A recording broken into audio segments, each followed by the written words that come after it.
Welcome back to another video. I'm Brian. I've been in Bitcoin 12 years, and today I want to talk about a bill sitting in the Senate that has pretty big implications for how Bitcoin will be legally defined going forward.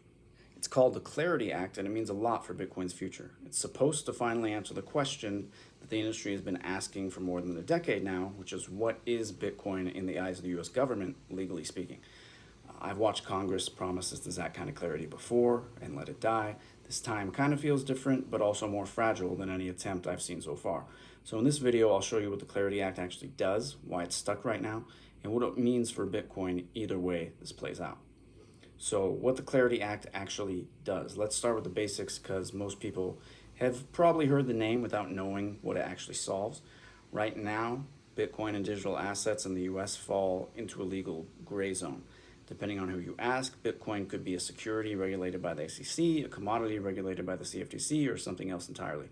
And that confusion has driven a lot of exchanges offshore, scared away institutional capital, and left everyday holders without clear consumer protections. The Clarity Act fixes that by splitting oversight clearly. CFTC would take responsibility for digital commodities, which is a category Bitcoin would fall into. The SEC takes responsibility for securities. And that one distinction, drawing a real legal line between the two, is what the entire industry has been asking Congress for since at least 2014. And this isn't a fringe bill either. It passed the House on July 17th of last year by a vote of 294 to 134, with more than 70 Democrats crossing the aisle. That's the strongest bipartisan endorsement digital asset legislation has received ever in this country. Why it's stuck right now. So if it passed the House with that kind of support, why is it still sitting frozen in the Senate? For weeks, it came down to one unresolved issue: ethics. Democrats have been demanding a provision that would bar sitting presidents, vice presidents, and members of Congress from profiting off crypto while in office. That demand existed because of one person specifically. The president disclosed roughly $1.4 billion in crypto-related wealth this year, with $636 million of that coming from a single meme coin launch, plus significant holdings tied to his family's venture, World Liberty Financial. An amendment that would have written exactly that kind of ban into the bill failed in a committee back in May. A merged draft released in mid-July left the ethics language out entirely, which pushed several Democratic senators to formally announce their opposition.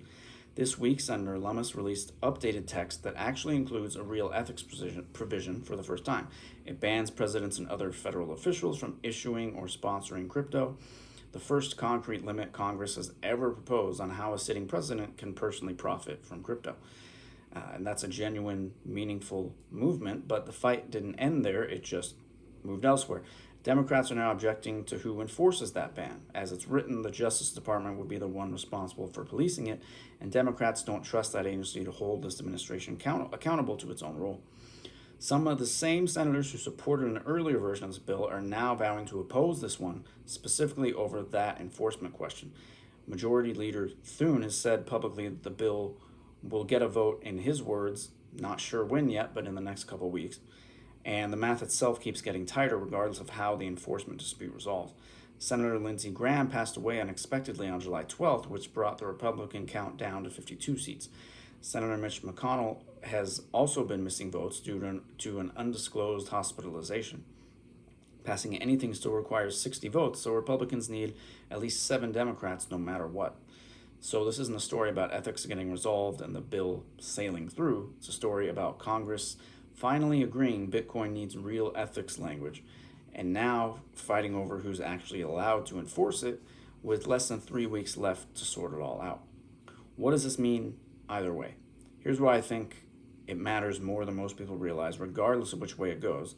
If the Clarity Act passes, it locks Bitcoin's legal status into law rather than agency rules that can shift with every new administration.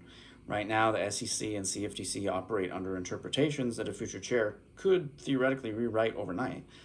An act of Congress is a lot harder to undo. That kind of durability is exactly what brings in the institutional capital that's still sitting on the sidelines, waiting for more certainty before committing at scale. If it fails this year, nothing about Bitcoin's underlying value proposition changes, of course. The protocol doesn't care what Congress does, but the uncertainty that's kept a chunk of institutional money cautious continues, and the industry has to wait for a new Congress and start this entire process over again. Given how long this fight has already taken, it's not a small delay if that happens. It could realistically push meaningful federal clarity out beyond 2027. And the momentum has shifted this week, although that's not a clean story either. Prediction markets have fallen to a record low near 32% a few days ago. Since the ethics breakthrough, at least one closely watched analyst, Alex Thorne from Galaxy Digital, moved his own estimate up to 50%. The president himself came out publicly this week posting that the Senate should pass the bill, framing it partly as a tribute to Senator Graham and partly as a competitive move against China. That's some progress, but an ethics deal alone doesn't guarantee passage when there are still other unresolved provisions and a Republican margin that keeps shrinking. Time is still the thing nobody in this fight can manufacture more of. So keep an eye on this over the next couple of weeks. Watch for whether that ethics compromise actually holds once Democrats see the full text. Watch for a motion in the Senate and watch what happens before the August recess begins in the first week of August. This bill will shape the regulatory environment Bitcoin operates in for years, regardless of where the price sits on any given day. If you're serious about actually understanding Bitcoin, not just the headlines, but how to use it, hold it, and build a real plan around it, that's exactly what I help people do inside the Bitcoin Blueprint. The link is in the description, and I'll see you in the next one.